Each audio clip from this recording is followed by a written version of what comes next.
Всем здорово! У меня в руке вы видите новый беспроводной микрофон, лучший из всех, что у меня были. Вы можете использовать его в своих видео, блогах, стримах, да хоть в малобюджетном кино. Настолько я считаю этот чертенок хорош. Это микрофон HoloLens Lark Max. Прямо-таки новинка этого года. Он поступил в продажу буквально 1,5 месяца назад. Такая штука будет незаменима, если вы собирались начать снимать видео на YouTube или если вы видеограф и ищете для себя новый беспроводной микрофон, который можно подключить и к профессиональной камере, и к обычному телефону, да на самом деле вообще к чему угодно. Моя профессия — видеограф. Я снимаю ролики на YouTube для вас, моих любимых зрителей, работаю оператором, монтажером и ведущим в одной фирме, часто снимаю отдельные проекты и всегда, практически при любой съемке, мне нужен качественный звук. Как я говорил в прошлом обзоре про другой микрофон для геймеров,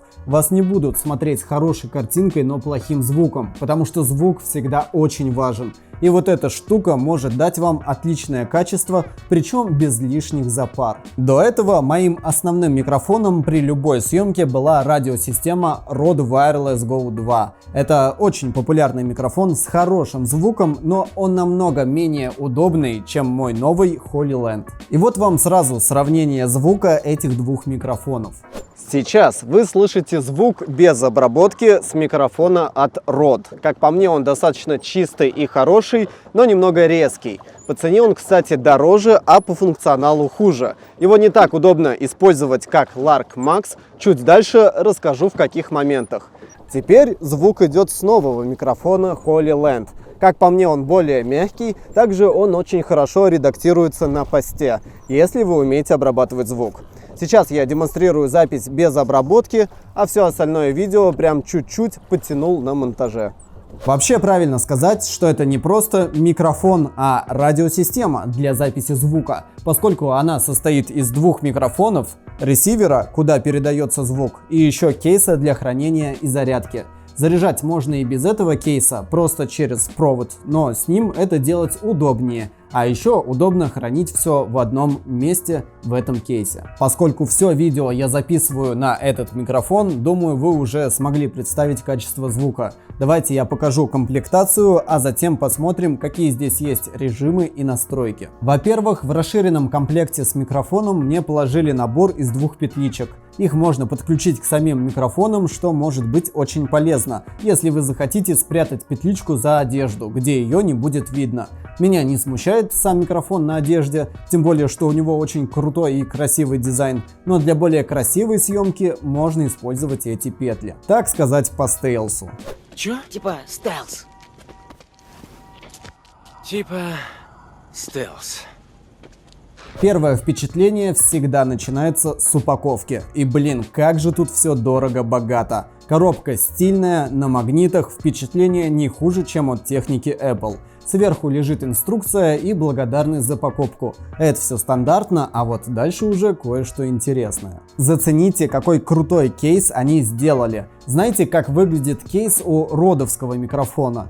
Вот так, потому что его нет. Есть только тканевый конверт-чехол, но это бесполезная и стрёмная шляпа. А у HoloLens прям мое почтение. Так еще он и водонепроницаемый.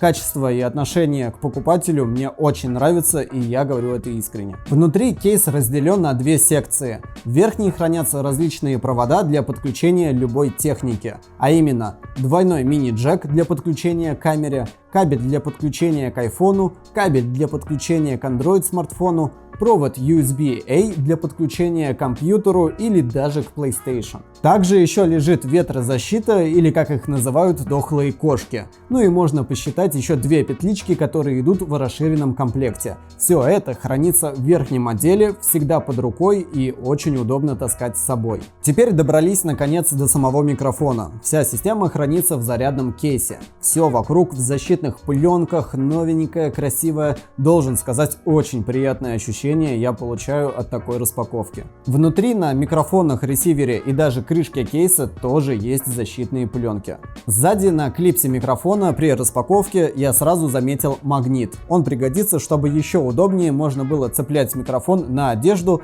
или даже на какую-нибудь металлическую вещь. Самый важный вопрос, как вообще пользоваться этим микрофоном. Объясняю. Если вы снимаете на профессиональную камеру, вам нужно подключить ресивер к камере через провод двойной мини-джек из комплекта. В камере выбрать настройки уровня записи на минимум. Например, я на своей камере Sony A7C ставлю единицу. И все, теперь звук в видео будет автоматически писаться через этот микрофон. С телефонами еще проще. Вы подключаете нужным кабелем ресивер к вашему смартфону, включаете приложение камера, и звук также автоматически пойдет с микрофона. Настолько просто и без запары. То же самое касается компьютера, PlayStation, iPad и любой другой техники, куда можно подключить микрофон. Как я упоминал в начале, вы даже стрим на Твиче без проблем сможете вести, используя этот HoloLens. Очень крутая фишка — это наличие внутренней памяти 8 гигабайт у каждого из микрофонов. Вы можете нажать кнопку записи, и звук, кроме того, что будет передаваться на ресивер, также будет сохраняться еще и внутри самого микрофона в формате WAV. То есть, по сути, это полноценный мини-рекордер на 14 часов записи, что очень удобно. Давайте без лишних слов покажу кнопки, порты и настройки. Сначала на микрофоне. С правой стороны у нас в самом верху порт мини-джек для подключения петлички. Ниже кнопка включения. Чтобы включить или выключить микрофон, нужно зажать кнопку на несколько секунд. Синий LED-фонарик говорит о том, что микрофон работает. Если он не горит, соответственно, микрофон выключен. Самая нижняя кнопка имеет два действия. Если ее зажать на несколько секунд, то микрофон будет искать подключение к ресиверу. Это на тот случай, если у вас разорвалась связь. Хотя для установки связи гораздо проще поместить и ресивер, и микрофон в чехол. Тогда они автоматически законнектятся. Дальше, если нажать эту кнопку один раз, тогда микрофон перейдет в режим активного шумоподавления. LED-фонарь на микрофоне при этом будет гореть зеленым. Нажмите еще раз и вернетесь в обычный режим. С левой стороны можем найти кнопку REC для записи звука на внутреннюю память микрофона. Записали звук, подключили к компу как флешку, оттуда достали аудиофайл и синхронизировали с видео на монтаже. Проще некуда, я сам постоянно так делаю. Теперь давайте посмотрим кнопки и разъемы на ресивере. С левой стороны у нас внизу разъем для подключения к вашей камере. Сверху кнопка включения и она же блокировка экрана, чтобы не сбить настройки во время работы. С другой стороны разъем для подключения наушников. Так можно контролировать звук во время записи. Внизу разъем Type-C для подключения к телефону, компу или для того, чтобы просто зарядить. Наконец посмотрим настройки на самом ресивере. Слева колесико для управления и навигации по меню, она же кнопка. Серый кружок — это кнопка «Назад» или «Главное меню». Если на главном экране мы нажмем эту кнопку, откроется быстрая настройка шумоподавления, отключение микрофона, то есть mute, ну и кнопка записи на внутреннюю память микрофона. То есть, по сути дела, это дублирует кнопки на самом микрофоне. Чтобы перейти в основные настройки, нажимаем меню. Первый пункт — это тип записи. Можно выбрать моно, стерео или safety track. Моно для записи одного человека, стерео для двоих, а Safety Track — это по сути лимитер, который спасает вас от перегрузов. В нем запись тише, но зато она точно не окажется бракованной. Далее настройки микрофона. Тут можно настроить уровень записи для обоих микрофонов. Следом автоматическая запись, чтобы микрофоны сразу писали в себя звук, как только вы достанете их из кейса. Автовыключение — тут все понятно, оно нужно для экономии заряда. Настройка подсветки LED — это касательно самого микрофона. Можно сделать лампочку поярче или наоборот заглушить. Ну и пункт Storage. Можно форматировать внутреннюю память микрофонов прямо с ресивера, что бывает очень удобно. Phone Speaker выводит звук через динамики телефона, если вы подключили ресивер к телефону. Equalizer — это набор пресетов. Hi-Fi — это самый четкий звук, 48 кГц, 24 бита. Low Cut нужен для того, чтобы не записывались лишние звуки, такие как щелчки щелчки, удары и другие движения. Ну а Vocal Boost выделяет ваш голос на фоне остальных звуков вокруг. Для своих съемок я всегда использую Hi-Fi по умолчанию, меня он полностью устраивает. Последний пункт System Settings включает в себя сопряжение микрофона и ресивера, если вдруг нужно установить связь. Далее настройку яркости дисплея у самого ресивера, обновление системы, оно выходит как на приемник, так и на сами микрофоны. Потом дата и время, чтобы удобнее было находить запись на внутренней памяти микрофонов. Настройка языка, на данный момент только английский или китайский.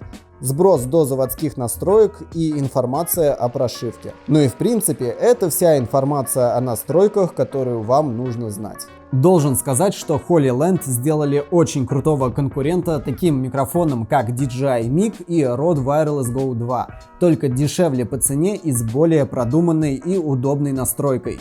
По звуку они все хороши, все не похожи и отличаются друг от друга. Не могу сказать, кто звучит лучше, да и у всех уши разные. Тут немного субъективный вопрос. Но качество у HoloLens меня вполне себе устраивает. Если вы выбираете для себя устройство между всеми этими вариантами, я бы мог посоветовать вам обратить внимание на Lark Max. Он очень удобный в использовании, с ним намного комфортнее работать, чем с другими конкурентами. Он хорошо записывает звук, у него есть внутренняя память на 8 гигабайт, отличная комплектация для подключения любых устройств, шумоподавление. Ну и я не могу еще раз не упомянуть отличный дизайн, прям реально красавчик просто. Металл, прорезиненные стенки.